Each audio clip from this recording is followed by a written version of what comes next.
lo dijo en la primera hora.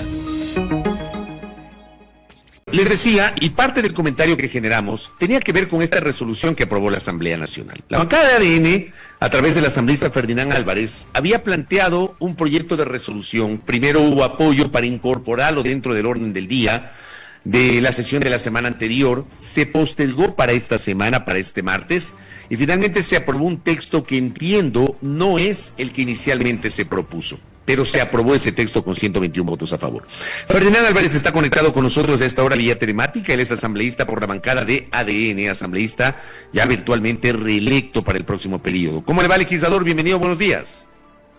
Fabricio, buenos días a toda la audiencia, gracias por la invitación. Gracias a usted por la gentileza. A ver, hice una revisión hace minutos con la audiencia sobre el texto de la resolución, que dice reafirmar, reconocer, exhortar, remitir y disponer. En la parte de disponer se habla de que se dispone que el Ejecutivo, a través del Frente de Seguridad, cada 15 días informe a la Asamblea Nacional. Y finalmente, el artículo 7 dice notifíquese por secretaría. Pero en ninguna parte dice autorizar. Yo le pregunto a usted cuál era el propósito real de esta resolución, porque está claro que el Ejecutivo no necesitaba autorización para solicitar cooperación internacional al asambleísta Álvarez. Mauricio, voy a retomar lo que dije desde el inicio. Yo soy coherente con lo que digo y con lo que hago. Yo lo expresé. Quienes pretendieron confundir a la opinión pública y evidentemente también a la prensa fueron la bancada de la Revolución Ciudadana. ¿Cómo se da esta confusión? Cuando se presenta el cambio del orden del día, todos se vieron abocados a apoyar esta resolución, en la cual yo dije categóricamente, esto es un apoyo y un pronunciamiento político del primer poder del Estado. ¿Para qué? Para que las gestiones que ya está haciendo el gobierno nacional en materia de participación y cooperación, para que vengan fuerzas especiales extranjeras al país, ayudarnos con la lucha contra el crimen transnacional, sientan esa seguridad y esa garantía de que todos en el Ecuador, los poderes del Estado, estamos en la misma consonancia de luchar contra el crimen organizado. Eso yo lo dije clarito cuando presenté la moción. ¿Qué ocurre? La Revolución Ciudadana apoya esta moción, sale inmediatamente el máximo líder de esta organización a rechazar y a decir que sería una barbaridad apoyar aquello. No sé si hablaba de la resolución o el acto per se que el gobierno tendría que estar haciendo, ¿verdad? Luego de aquello, ellos, porque el máximo líder se opone, tienen que darle la vuelta al relato. Y ahí es cuando ellos dicen, vamos a ver si apoyamos ya la resolución, porque esto no requiere un apoyo de la Asamblea Nacional. ¿Y quién dijo en algún momento que estábamos hablando de un convenio actualmente vigente o un convenio que se hubiera enviado a la Asamblea Nacional? Nadie lo dijo. Ellos fueron los que lo dijeron. Yo lo ratifiqué cuando fundamenté ya al momento de presentar la resolución. Entonces, eso de ahí fue un relato armado, mi querido Fabricio. Nadie habló de que la Asamblea Nacional tenía que aprobar o no aprobar. Estábamos hablando de una manifestación clara por parte del primer poder del Estado, donde convergen algunas organizaciones políticas y decir, sí, todos en el país estamos decididos a luchar contra el crimen transnacional. O sea, lo que ustedes buscaban, asambleísta Álvarez, es básicamente un pronunciamiento político, un exhorto político que usted sabe, porque usted es legislador, no tiene fuerza jurídica vinculante. Claro, pero cuando hay una Asamblea Nacional que ha provocado una inestabilidad política en este tiempo, es evidente, pues, Fabricio, si usted a mí me viene a tocar las puertas de mi casa para que le ayude a resolver un conflicto que tiene en su casa, pero resulta que yo todos los días escucho que al lado de su casa lo que hay es pelea, amenaza. Y yo le digo, oye, ¿cómo yo te voy a ayudar a resolver eso si todavía en tu casa ni siquiera se sientan a conversar? Nosotros como Asamblea Nacional, para darle tranquilidad, garantía a la comunidad internacional, sí teníamos que haber hecho un pronunciamiento de esta naturaleza.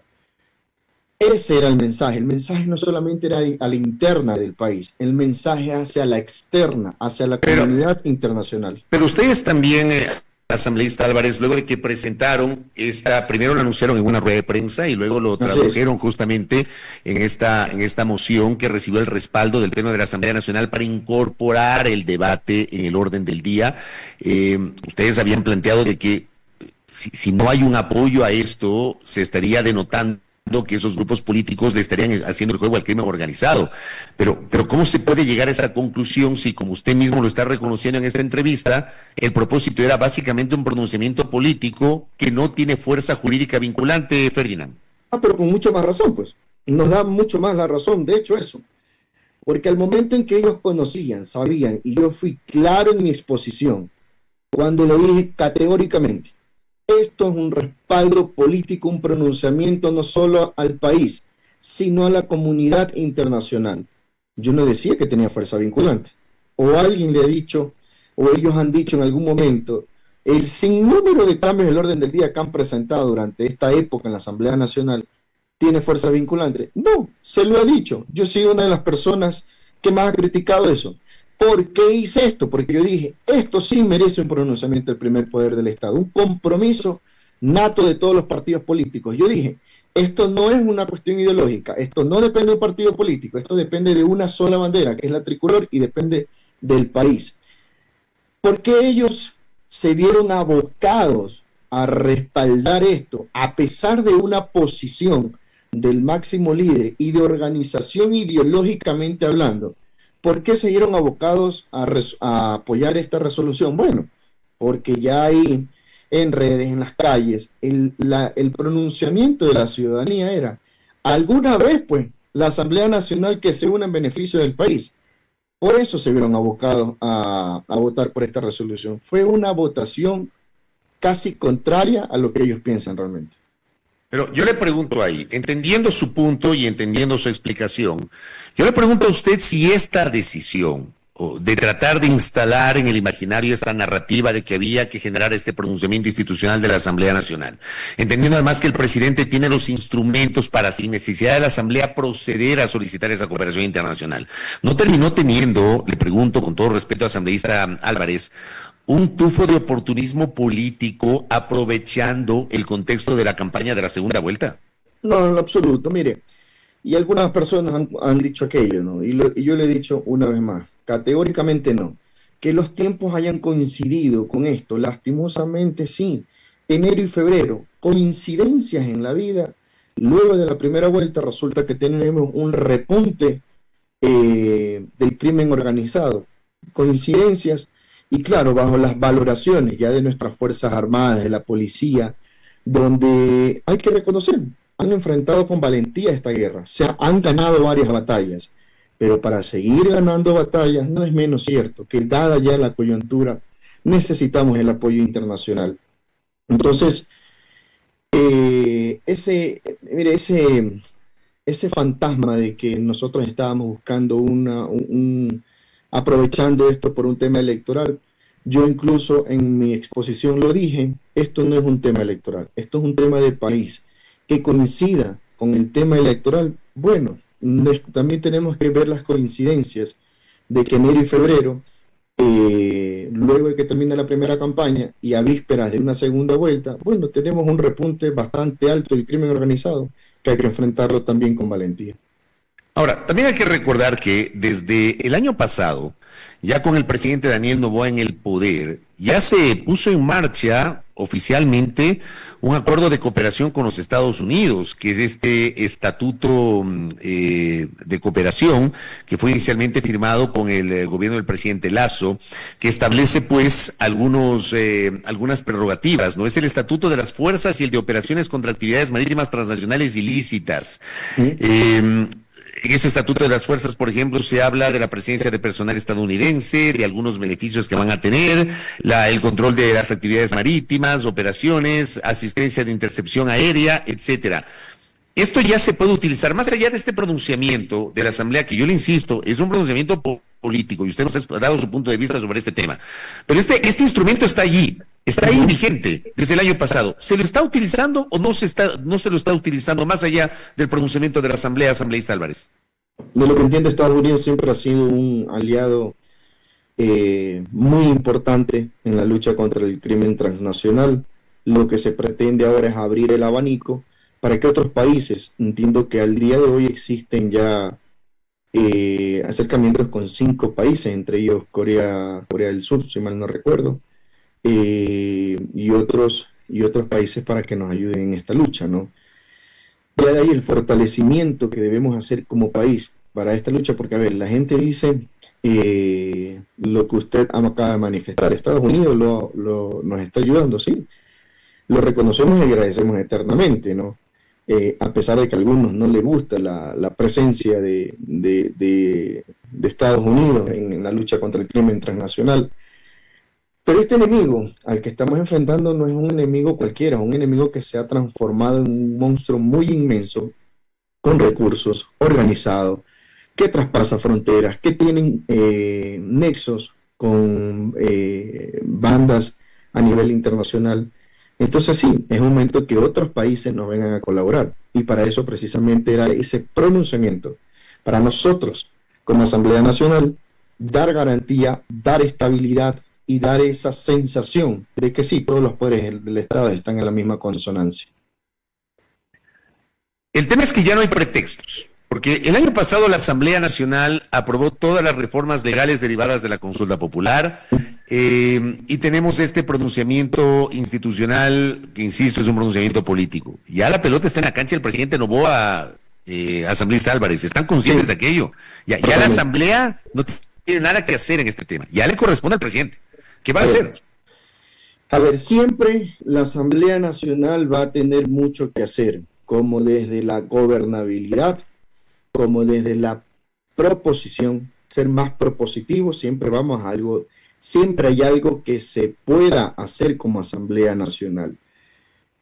Cuando se dice la lucha contra este grande y robusto enemigo que es el crimen transnacional, no dimensionamos, y yo hacía un ejercicio, Fabricio, porque nosotros como país tenemos que tener memoria histórica, y para tener memoria histórica tenemos que también generar justicia histórica en el país.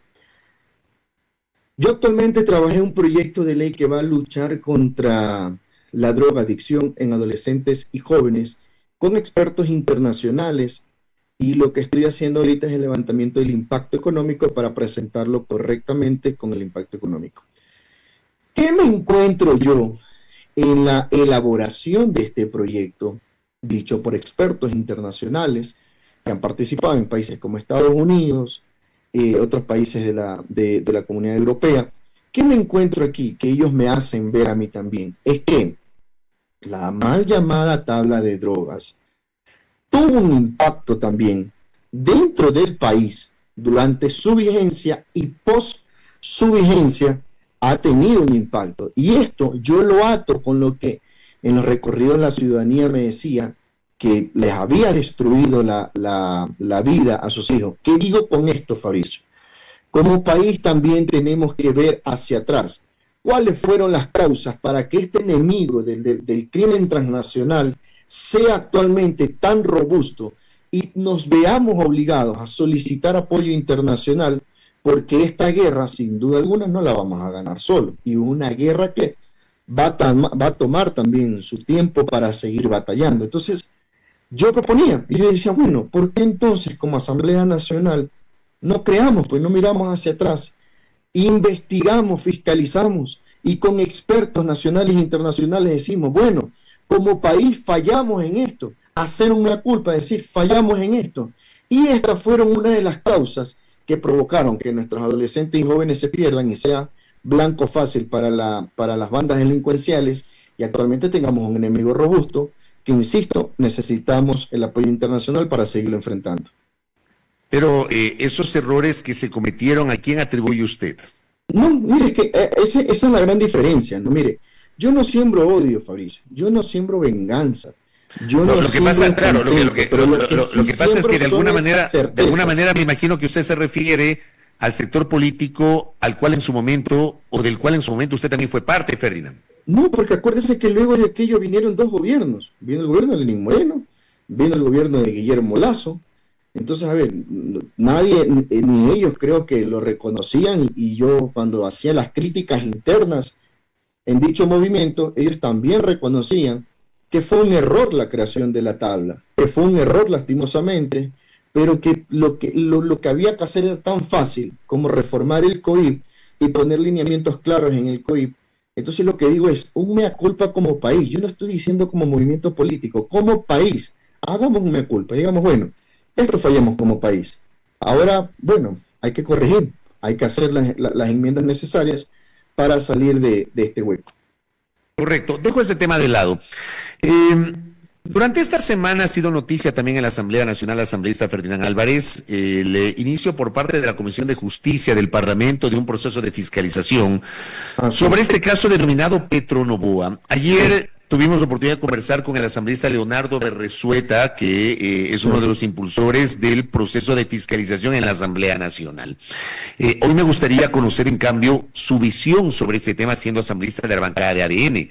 Porque, por ejemplo, Leonardo Berresueta defendía el trabajo de la Comisión de Justicia y desmentía que en la Comisión de Seguridad, de la cual él es parte, haya comenzado una investigación sobre este caso. La asambleísta Inés Alarcón, que preside esa comisión, también asambleísta de ADN, señalaba que se había iniciado un proceso de fiscalización general sobre diversas denuncias de tráfico de combustible, pero el asambleísta Berresueta asegura que solamente se ha circunscrito al caso Copedesa, en el cual la Fiscalía ha pedido la vinculación del alcalde de Guayaquil, Aquiles Álvarez, pero nada que ver con Petronovoa. ¿Qué le dice usted al país sobre este caso de Petronovoa, asambleísta Ferdinand Álvarez? Vamos desde lo jurídico y formal para aterrizar un poco en lo político. En lo jurídico formal, yo fui presidente de una comisión, y cuando usted anticipa el conocimiento de fiscalización en alguna causa, ninguna otra comisión podrá seguir conociendo algo referente a ese proceso de fiscalización. Y este proceso de fiscalización en la Comisión de Seguridad no habla sobre solamente el tema Copedesa, el caso AAA. Habla de forma general. Que en ese caso esté también el caso AAA en esa comisión es una cosa. Entonces, la ley orgánica de la función legislativa es clarísima al respecto. Claro, ellos tenían que buscar las formas, violando lo que dice la ley orgánica de la función legislativa, para llevar a una comisión que ellos manejen y de forma, pues, de títere, manejar a quien preside esa comisión para que haga o deje de hacer tal cosa. Vamos en eso. La ley es clarísima, esto no es un invento, nada. La ley es clarísima, está ahí. Luego, vamos a lo político. Resulta que anuncian formulación de cargos contra el actual alcalde de la ciudad de Guayaquil, que dicho de paso, la ciudad se ahoga no solamente por las inundaciones, sino también por la desesperanza, porque tiene un alcalde más concentrado en la red X, insultando, más que gobernando, más que administrando la ciudad. Pero miren, luego de eso, se anuncia la formulación de cargos. ¿Y qué resulta? Lanzan esta cortina de humo. Y yo se lo digo porque yo los conozco. Yo fui parte, pues, de esa organización. A mí no me pueden mentir, no me pueden engañar. Lanzan esta cortina de humo para decir, bueno, vamos a lanzar esto como cortina de humo y de alguna forma desviar la atención pública del caso AAA. Mire, los actores de esta denuncia, ¿quiénes son? El señor Pedro Granja, un abogado Medina, que es tan cuestionado. Entiendo que este abogado tiene una denuncia hasta por violación en la fiscalía desde el 2021, si mal no recuerdo. ¿Qué sucede luego de aquello? Sale el señor Pedro Granja con una fracasada participación en materia electoral para la presidencia. Como él había denunciado este hecho con el señor Medina, Aquiles Álvarez tenía que pagar este favor, porque el señor Granja tampoco de gratis, y porque sea muy guayaco le iba a dar gratis esto. ¿Cómo le paga este favor? Bueno, ponen en la Dirección de Justicia y Vigilancia, una de las más importantes para la ciudad de Guayaquil, en el municipio. Ponen nada más y nada menos que al hermano del señor Pedro Granja y ponen también al abogado Medina. ¿Coincidencias? No, no es coincidencia, es un pago de favores que yo como abogado, viendo un poquito más allá, se podría estar constituyendo hasta un delito en esta asociación que hicieron para denunciar y luego llevaron con un canje de favores poniendo al hermano y al abogado Medina en la Dirección de Justicia y Vigilancia. Es decir, el señor Aquiles Álvarez paga los favores con el municipio de Guayaquil. ¿Quién sufre las consecuencias? La ciudad de Guayaquil.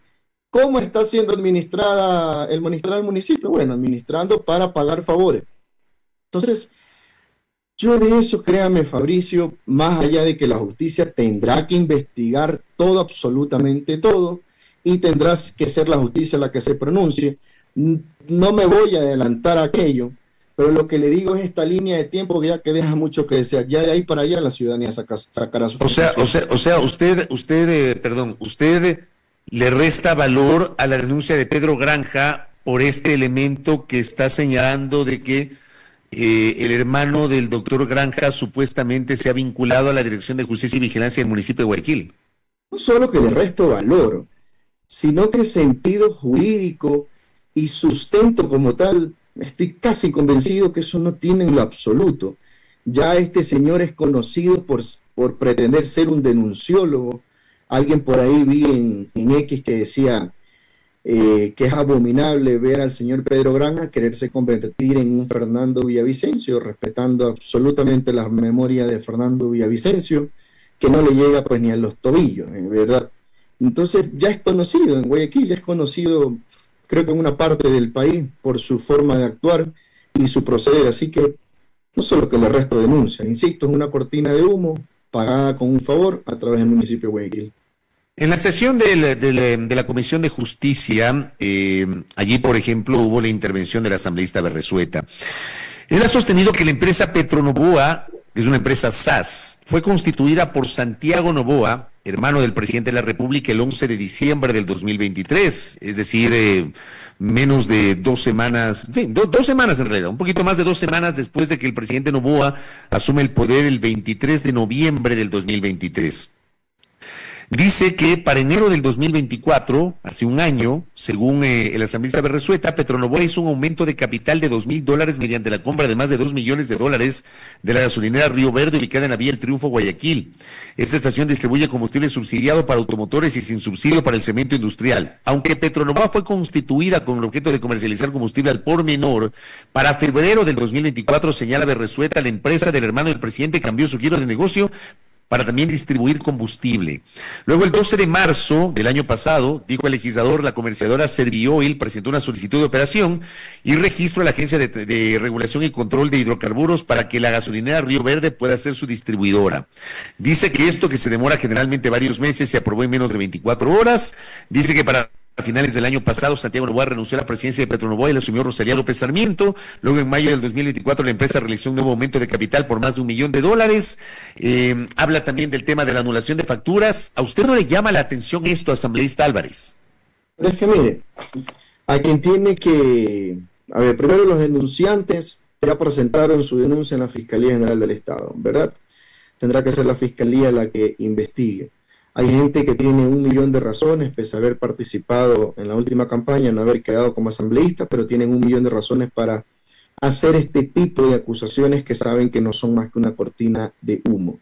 Las entidades competentes tendrán que investigar. Esa es la diferencia entre ellos y nosotros, que nosotros decimos, bueno, la Fiscalía tendrá que investigar y tendrá que ser la justicia la que se pronuncie. Fabricio, el fin de ellos no es Petronovoa, el llamado caso Petronovoa. El fin de ellos y el objetivo de ellos es la fiscal general del Estado, la que tanto les ha resultado incómoda a ellos. Ese es el fin de ellos. El fin de ellos no es este caso. El fin de ellos es la fiscal general del Estado, Fabricio. Correcto, asambleísta Álvarez. ¿Usted le resta valor en la investigación legislativa sobre el caso Petronovoa? No solo valor, sino que, insisto, es una cortina de humo para tapar de alguna forma el caso AAA, insisto, y el alcalde de Guayaquil, usando el municipio de Guayaquil, entrega una de las direcciones más importantes de la ciudad. ¿A usted Y sobre el caso del alcalde de Guayaquil, habrá que ver obviamente qué tipo de pruebas presentará la Fiscalía General del Estado para sustentar el pedido de vinculación del alcalde de Guayaquil. Pero ¿usted no le hace ruido que este tema aparezca justo en el contexto de la campaña electoral? O sea, los tiempos judiciales junto a los tiempos políticos, cuando lo recomendable, sobre todo cuando tenemos una institucionalidad muy endeble en el Ecuador y hay muchos cuestionamientos sobre la naturaleza de la administración de justicia, lo mejor sería que los tiempos judiciales no vayan de la mano con los tiempos políticos, asambleísta Álvarez. Bueno, entiendo que precluía el tiempo para poder vincular por parte de la Fiscalía, y ahí claro, que ya haya coincidido que estemos en una época electoral, es otra cosa, pero ya que alguien ya se haya sentado y decir, a ver, vamos a contar 1, 2, 3, 4, 5 hasta el 90, aquí está, ya, o sea, ya es hilar extremadamente fino para haber ocurrido un hecho como ese. Insisto, los tiempos de la normativa están en el Código Orgánico Integral Penal, esos tiempos que luego para una vinculación que ya se le vencía, si se vencía hasta hoy, y hoy día estamos un día antes de que sean las elecciones en el país, pero yo como Fiscalía tengo hasta el día de hoy para poder vincular. Bueno, o vinculo o no vinculo, son dos cosas que tiene que hacer. La Fiscalía decidió vincular, ya está dentro del tiempo que, insisto, la ley determina. El alcalde de Guayaquil se ha convertido en un actor político incómodo para el gobierno y para ADN, asambleísta Álvarez. No, porque es un insultador, nada más. Pero daría la impresión de que, como dice Aquiles Álvarez, hay una suerte de persecución en contra de él. Sí, mire, yo una vez fui a un curso de coaching, Fabricio, y me decían, póngase el dedo usted aquí de la frente y véase hacia el dedo. ¿Es importante? Sí, pero no tan importante, que no se crea tan importante. Simplemente es un actor político insultador. Yo no lo veo así, la verdad. Más bien que yo le invitaría a que se dedique a administrar la justicia, que se dedique a brindarle a la ciudad agua de calidad, que se dedique a administrar, porque hay tantas cosas ahí que, de hecho, mire, yo tengo un sinnúmero de denuncias de cosas del municipio, y la verdad que las estoy primero levantando toda la información para que después, primero que no digan que es solamente persecución, sino que después digan, estamos en época electoral.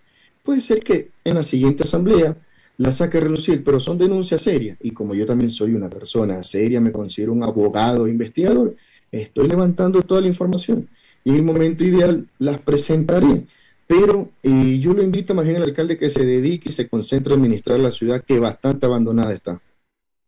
Lo último, asambleísta Álvarez. Ayer el portal La Posta presentó una publicación respecto de una supuesta compra irregular de chalecos y de cascos para las Fuerzas Armadas.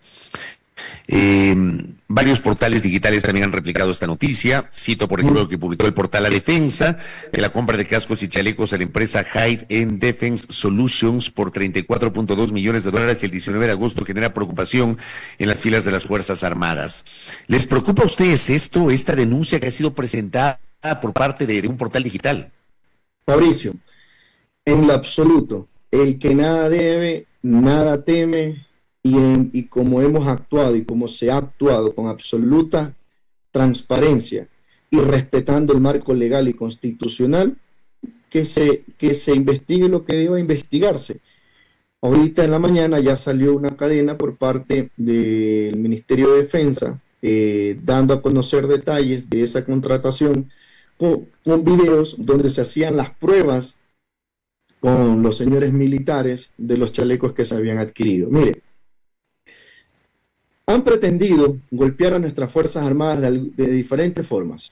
Y eso sí es realmente deleznable, Fabricio. De alguna forma los han pretendido menoscabar a las Fuerzas Armadas. ¿Por qué digo que es deleznable? Pese a que nuestras Fuerzas Armadas día a día salen a dar la vida por cada uno de nosotros los ecuatorianos, hay personas que con tal de llegar al poder son capaces de absolutamente todo. Sembrar odio, sembrar desesperanza, sembrar angustia, sembrar caos, incluso sembrar dudas sobre nuestras Fuerzas Armadas. Entonces, eso sí es deleznable. Y aquí nosotros, como hemos dicho, pues bueno, que se investigue. Que se investigue. Ya las Fuerzas Armadas sacó un comunicado dando y explicando cada detalle de esa contratación. Así que no solamente por el medio que lo sacó, sino que realmente fue algo que está ahí, público, y que tendrá pues que hagan las investigaciones que deseen. Pero si se investiga, si avanza la investigación y se determina irregularidades, en este caso el oficialismo está abierto a admitir que pudo haber ocurrido algún error en este proceso, o si por ejemplo se concluye que efectivamente esta denuncia efectivamente devela, demuestra que hubo una cumbre irregular, ¿están dispuestos a aceptar aquello? Mire, primero que no lo ha habido, y segundo que nosotros siempre hemos sido críticos con nosotros mismos. Entonces, insisto, primero que no lo ha habido, ya salió un comunicado. Pero usted asegura que no ha habido y todavía no hay una investigación. Pero es que ya salió el Ministerio de Defensa, pues, ya salió, no sé si... Pero con una declaración el Ministro de Defensa... No es una declaración del Ministro de Defensa. Exhibieron los chalecos, militares con fusiles disparando sobre los chalecos, haciendo la prueba de los chalecos. Entonces, si más allá de aquello quieren hilar fino para menospreciar y menoscabar el honor de nuestras Fuerzas Armadas, bueno, insisto, hay quienes están dispuestos a todo con tal de llegar nuevamente al poder. Mire, Fabricio, hablamos de no sembrar odios. ¿Quiénes son los que siembran odio? Hablamos de no sembrar caos. ¿Quiénes son los que siembran caos? ¿Usted cree, Fabricio, le hago esta pregunta sinceramente a usted, la ciudadanía, ¿usted cree que en esta guerra que estamos lidiando habrá una persona enferma mental sabiendo que estos hombres y mujeres salen día a día a la calle a dar la vida por nosotros? Seamos capaces de enfermos y psicópatas para hacer algo tan aborrecible como eso. No, pues, ya eso es enfermedad mental de querer instaurar el odio en contra de nuestras Fuerzas Armadas. Eso, insisto, son los que quieren llegar al poder de cualquier forma. ¿Pero para qué quieren llegar al poder? Si ya lo han demostrado, ya lo siguen demostrando cuál es la intención de ellos también de llegar al poder. Asambleísta Ferdinand Álvarez, gracias por el tiempo y por atender esta entrevista, muy amable. Mauricio, a usted un abrazo a la ciudadanía, tengan buen día. Gracias a Ferdinand Álvarez, asambleísta de ADN, con su postura sobre varios temas. Le hemos preguntado, por ejemplo, a Petro Noboa, a propósito de la entrevista que tuvimos ayer con Leonardo Berresueta, ¿no? Una suerte de contraste, y también hemos hablado sobre la naturaleza de este proyecto de resolución que fue aprobado por la Asamblea Nacional y que reconoce el asambleísta Álvarez, es básicamente un pronunciamiento político sobre la cooperación internacional. Primera plana. Todas las noticias, todas las voces.